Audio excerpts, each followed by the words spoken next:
दोस्तों, स्वागत है हमारे शुद्ध कहानी के एक नए एपिसोड में। तो चलिए आज की कहानी शुरू करते हैं। पुट्टी ने उठकर अपनी छोटी सी खिड़की के द्वार खोल दिए। धुएं से काली दीवारों पर सूरज की किरणों का जाल बिछ गया। छत से झूलते हुए छींके में धरे ताजे मक्खन की खुशबू से कमरा भर गया और पुट्टी के हृदय में एक टीस सी उठ गई। क्या करेगी उस खुशबू का जब उस मक्खन को खाने वाला ही नहीं रहा। ऐसे ही ताजे मक्खन की डली फाफर की काली रोटी पर धरकर खाते खाते उसके पति ने उसके मुंह में अपना जूठा गस्सा ठूस दिया था।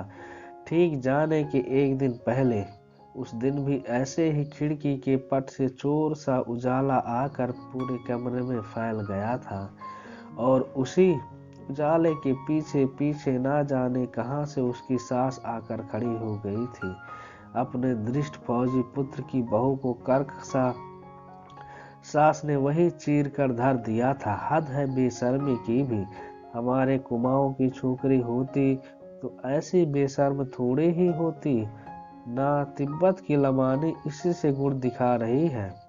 सास के जाने के पश्चात वह कितनी देर तक पति की छाती पर सिर धरे सुबकती रही थी, पर जिस छाती को चीनियों की गोलियों की वर्षा झेलनी थी वह सुंदर पत्नी की टेक बनती भी कैसे। गुमान सिंह के जाते ही पुट्टी पर विपत्तियों का पर्वत टूट पड़ा। सास, विधवा, ननद और जेठानी की गालियां सुनती तो वह जानबूझकर ही बहरी बन जाती। दोनों कानों पर हाथ धरकर इशारा करती कि उसे कुछ भी सुनाई नहीं दे रहा है। विधवा ननद का पर्वताकार शरीर क्रोध के भूकंप से डोल उठता। अंधी कानी बहरी लड़कियां क्या अभी और बची है भौजी तुम्हारे तिब्बत में? अभी हमारा एक भाई और भी तो है, वह व्यंग भरे स्वर में चीख कर कहती। अपने दोनों हाथों पर कान धरकर अपनी भोली सूरत को और भी भोली बनाकर पुट्टी सधे अभिनय की मुद्रा में कहती, क्या करूं, न जाने क्या हो गया है इन कानों में। हरदम साए साए की आवाज आती है। एकदम बंजर गिर गया है निगोड़े कानों में। इतना घमंड था न अपने रूप का। तिब्बत के जादू से हमारे भैया को भेड़ बनाकर रख दिया। इसी से भगवान ने सजा दी। भगवान करे तुम्हारे कानों पर ही नहीं पूरे शरीर पर बंजर गिरे। कुलच्छनी ना होती तो क्या गुमान को लद्दाख जाना पड़ता। पुट्टी अपनी हिरनी सी तरल दृष्टि से उसे देखकर हंसती रहती, जैसे उसकी पुरुष गर्जना का एक शब्द भी उसके पल्ले ना पड़ा हो। माता, भाई, भौजाई और विधवा बहन से लोहा लेकर ही गुमान उसे ब्याह लाया था। अपनी माँ के साथ वह गांव गांव में फेरी लगाकर बिसाती का छोटा मोटा सामान बेचा करती थी। स्वस्थ से चमकते लाल चेहरे पर उसकी तीखी नाक और बड़ी बड़ी आंखें लामा कन्याओं की भांति चपटी और छोटी नहीं थी। कानों में गंदे पीले सूत में गुथे फिरोजा और मूंगे झूलते थे। कंधे से टखने तक झूलते उसके तिब्बती लबादे की टीली ढाली बाहों में वह एकदम ही बच्ची लगती। पर कभी कभी लबादे की केचुली उतार कर वह उसकी बाहों में रहस्यमय जी सीवन से ढूंढ ढूंढ कर जुए मारती और अब लबादे की केचुली से रहित उसका उन्मुक्त यौवन किसी लपलपाते नाग की भांति देखने वाले को डसने दौड़ पड़ता। गुमान ने भी उसे एक दिन बिना केचुली के देख लिया। ग्राम के चौराहे पर उसकी माँ ने अपनी गंदी चादर फैलाकर दुकान खोल दी थी। जम्मू, गनफ्रेड़ी आदि मसाले की जड़ी बूटियों के बीच वह स्वयं टांग पसार कर धूप सेक रही थी और एक टीले पर बैठी उसकी सुंदर पुत्री अपने लबादे की बाहों से जुए बीन बीन कर मार रही थी। गुमान सिंह छुट्टियों में घर आया हुआ था। सुबह उठकर वह घूमने निकला और माँ बेटी की हाट के सामने ठिठक कर खड़ा हो गया। पुट्टी अपनी सुडौल बाहों को अपने लबादे की मुर्दा बाहों से टटोल टटोल कर जुए निकाल रही थी। गुमान को देखा तो लजाकर उसने हाथ खींच लिए। उसके गालों की उठी मंगोल हड्डियों के बीच गुलाबी रस का सागर छलक उठा। चौड़े माथे पर गोंद की तरह पिचकाई व काले केशों की पुट्टी से कुछ केश निकलकर हवा में फरफरा रहे थे। जीर्ण कुर्ते के बटनों की पूर्ति एक बड़ी सी टिफिन लगाकर की गई थी, पर किसी वेगवती नदी के दो पाटों पर बांधा गया रस्सी का पहाड़ी पुल जैसे साधारण सी हवा में कांप उठता है, उसी भांति सेफ्टी पिन रह रह कर कांप रही थी। गुमान अकारण ही चीजों का मोल तोल करने लगा। कभी मैली चादर पर सजे छोटे आईने में अपनी मूछ संवारता, कभी नीले फिरोजा की अंगूठी पहनता और कभी उठाकर तिब्बती घड़ियां ही टनटनाने लगता। क्यों बेकार में गड़बड़ करता। पुट्टी की माँ ने अपनी टूटी फूटी हिंदी में उसे झिड़क दिया, लेना है तो लो, नहीं तो जाओ। उसकी युवा पुत्री के आते ही ग्राम के मंचलों की भीड़ जमा जाना नित्य का नियम था, पर वह बड़ी खूंखार और रूखी औरत थी। जौ की शराब और भेड़ बकरे के कच्चे गोश्त ने उसका रक्तचाप शायद और भी बढ़ा दिया था। असली और नकली ग्राहक को वह चट से बीन कर पटक देते थे, पर गुमान सिंह को दोबारा झिड़कने का साहस उसे भी नहीं हुआ। उस गोरे तरुण के निर्भीक दृष्टि में कुछ अजीब मोहनी थी। फिर वह फौजी जवान था, ऐसा फौजी जो एक दो दिन में ही निर्मम चीनी लुटेरों को भगाने लाम पर जा रहा था। पुट्टी की माँ का मन अकारण ही ममता से भर गया। चीनियों को वह कभी क्षमा नहीं कर पाई थी। उसके इकलौते 12 वर्ष के पुत्र को उन्होंने चीनी के किसी स्कूल में पढ़ने भेज दिया था। उसके दमे के रोगी पति को सड़क की बेगार में जोत जोत कर मार डाला था। उसके हाथी से विराट याक को काट काट कर हत्यारों ने अपनी फौजी टुकड़ी को खिला दिया था, और एक दिन भी वह कुछ चूकती तो उसकी पुट्टी को भी उड़ा ले जाते। रात ही रात में वह मनी पद्मिनी हुई जबती पुत्री को खींचती गिरती पड़ती तिब्बत की सीमा पार गई थी।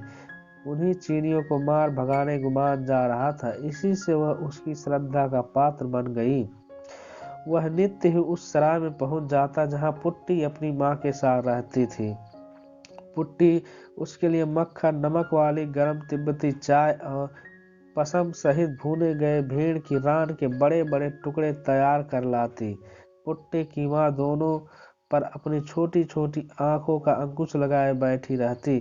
फिर भी ना जाने कब पुट्टी के मंगोल कटाक्षों की अगरला गुमान के हृदय कपाट और स्वयं ही लग गई।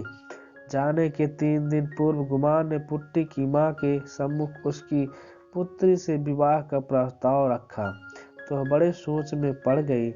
कुमियों के बीच खाली दाल भात खाकर उसकी तिब्बती बेटी कैसे जिएगी। बिना जौ की शराब के उसके गले के नीचे रोटी का गस्सा नहीं उतरता, और फिर दूध चीनी वाली चाय भला कौन तिब्बती लड़की घुटक पाएगी। फिर वह गुमान की माँ और विधवा बहन को देख चुकी थी। उस क्रूर बुढ़िया के शासन में उसकी पुट्टी घुल घुल कर रह जाएगी।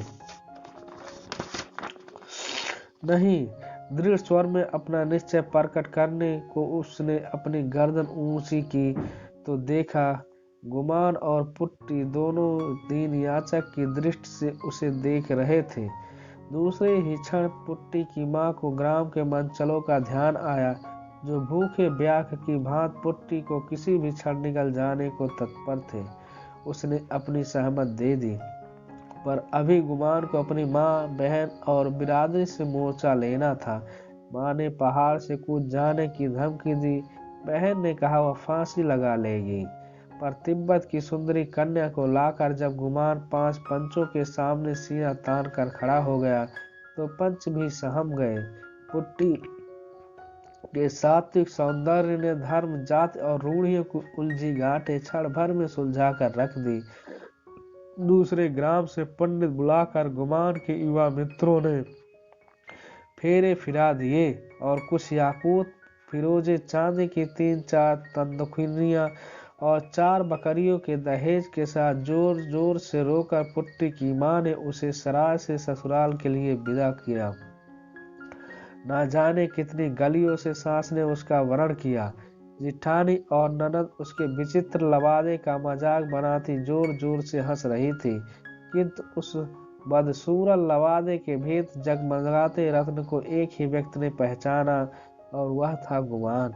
वह जितना ही अपनी भोली विचित्र पत्नी को देखता, उतना ही उसके सौंदर्य में डूबता चला जाता। पुट्टी बहुत कम बोलती, और बोलने और हंसने में उसके गालों की ऊंची हड्डियां कुछ और भी ऊंची उठ जाती थी। गुमान का कमरा बेहद छोटा और अंधेरा था। एक कोने में ताजे खोदे गए मिट्टी से सने आलुओं का ढेर लगा था। दूसरी ओर दो टूटे हल दीवार से टंगे हुए थे, जिन पर उसकी खाकी वर्दियां टंगी थी। काली दीवार पर एक बड़ा सा आईना टंगा था, जिसे गुमान मद्रास से खरीद कर लाया था। उसी आईने में युगल प्रेमियों ने एक साथ अपना चेहरा देखा तो दिन भर की कड़वाहट धुल गई। रात को अपनी नवेली पत्नी के लिए गुमान कमरे में ही खाना ले गया तो वह कटकर रह गई। बार बार उसने गर्दन हिलाकर कमरे में खाने की व्यवस्था पर असंतोष प्रकट किया। टूटी फूटी पहाड़ी में अपनी लज्जा व्यक्त करने की चेष्टा की, किंतु वह जिधर गर्दन फेरती वही उसका सजीला पति उसके मुंह में गस्सा हंस देता। पुट्टी अपनी ढीली ढीली बाहों में मुंह ढांकने की चेष्टा करती, अपनी तिब्बती भाषा में ना जाने क्या बुदबुदाती, और गुमान उसकी विचित्र बड़बड़ाहट को दोहराता तो वह खिलखिला उठती। गुमान होठों पर अंगुली लगकर उसे इशारे से समझाता, सा धीरे हंसो, बगल वाले कमरे में अम्मा लेटी है। पुट्टी उसके गूंगे आदेश को चट समझ लेती। दोनों नंदनवन के उन शीतल वृक्षों की स्वर्गिक छाया में थे, जहाँ भाषा का कोई बंधन नहीं रहता। वहाँ केवल एक ही भाषा ग्राह्य है, और वह है हृदय की। दूसरे दिन वह सास के पीछे पीछे छाया से घूमती रही, पर वह एक शब्द भी नहीं बोली। ननद के साथ वह बर्तन मलवाने बैठी तो ननद ने उसकी ओर देखकर पक्ष से थूक दिया। पुट्टी की आंखों में आंसू छलक आए। अभी तो उसका पति यही था, उसके जाने पर उसकी कैसी दुर्गत होगी। दूसरे दिन उसकी माँ उससे मिलने आई। पुत्री के कुम्हलाए चेहरे को देखकर उसका जी भर आया। अपनी भाषा में फुसफुसाकर उसने पुट्टी के हृदय का भेद लेने की बड़ी चेष्टा की, पर पुट्टी से झुकाए खड़ी रही, कुछ भी नहीं बोली। उसके पीछे खड़ी उसकी सास और ननद अग्रिय दृष्टि से उसकी माँ को देख रही थी। किसी ने उससे बैठने को भी नहीं कहा। तब गुमान अपने मित्रों की टोली के साथ शिकार खेलने गया हुआ था। लौटने पर अपनी माँ के अपमान की बात पुट्टी ने अपने ही तक सीमित रखी। इसी बीच गुमान सिंह के जाने का दिन आ गया। जाने से कुछ घंटे पहले उसने अपनी खाकी कुर्ते में लपेटा गया एक रहस्यमय उपहार पुट्टी को थमा दिया। पुट्टी, इसमें तेरी पसंद की एक चीज लाया हूँ, पर अभी मत खोलना, समझी? और अकेले में देखकर इसे आलू की ढेरी के नीचे गाड़ कर रख देना। पुट्टी डबडबाई आंखों से पति के हंसमुख चेहरे को देखती रही। कहती भी क्या? अपने हृदय की व्यथा को वह अपनी ही तिब्बती भाषा में ठीक से व्यक्त कर सकती थी, और उस भाषा के दुरूह शब्द उसका पति कैसे समझता। पत्नी मूंछों के नीचे पति की मीठी हंसी के सपने देखती बेचारी आलू के ढेर पर सिसकती रही। एकाएक उसके पति के शब्द याद आए।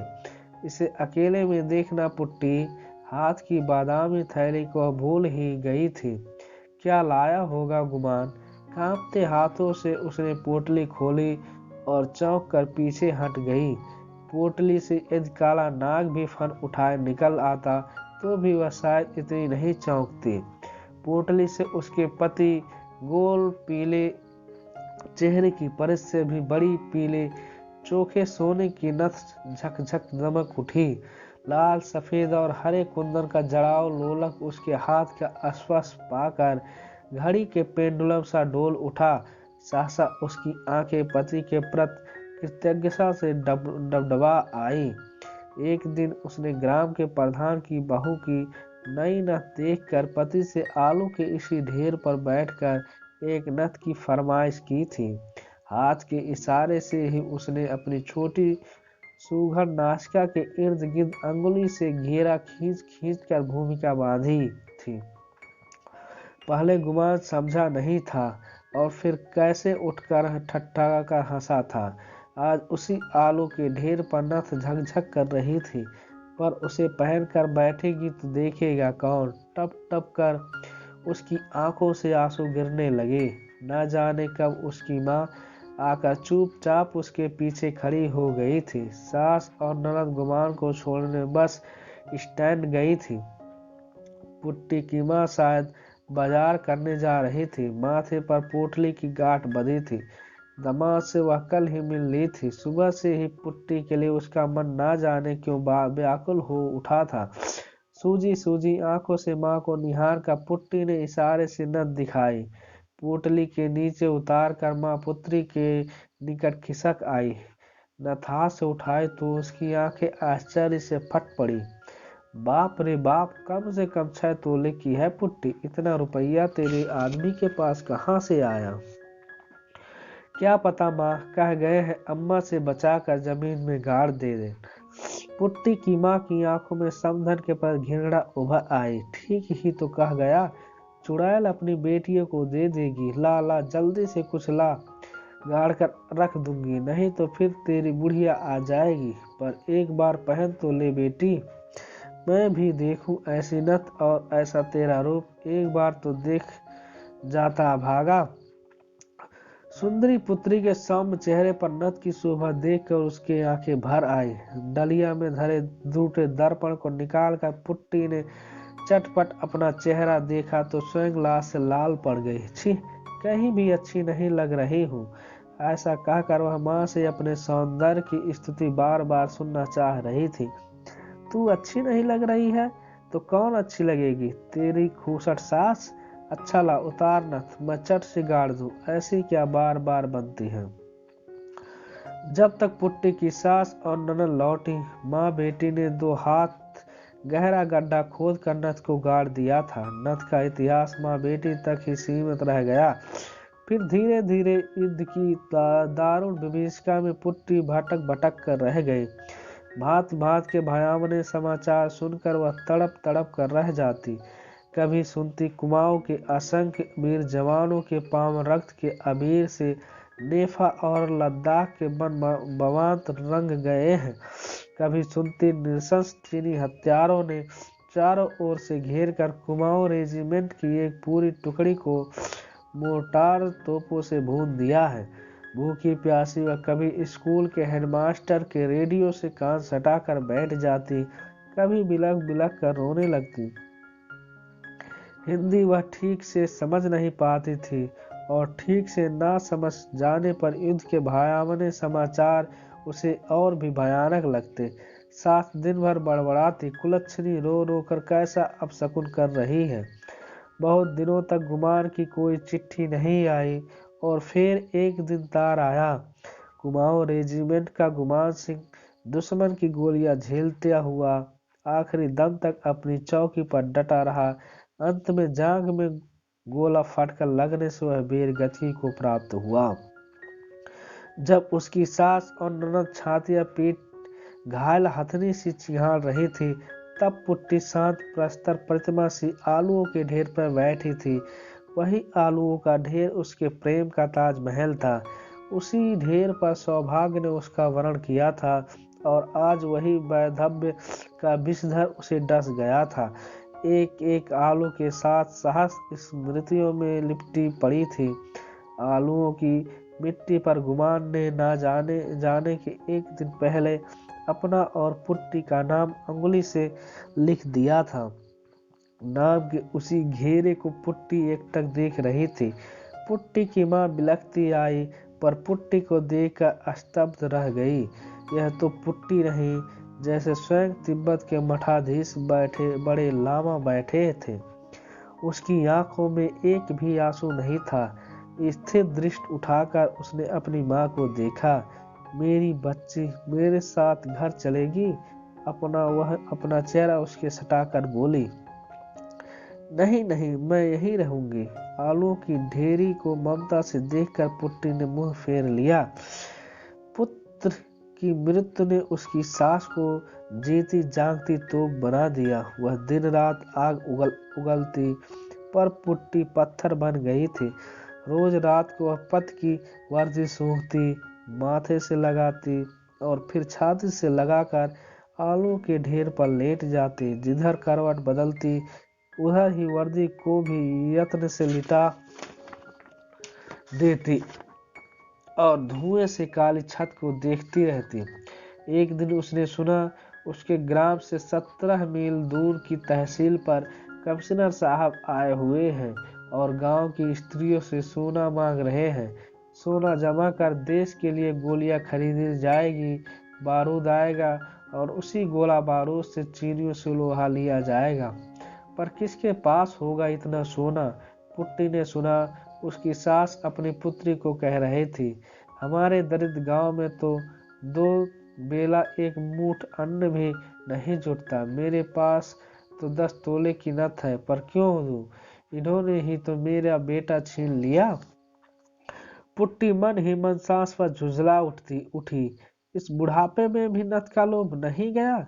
उसकी आंखें सहसा अंधेरे कमरे जो जुगनू सी चमकी।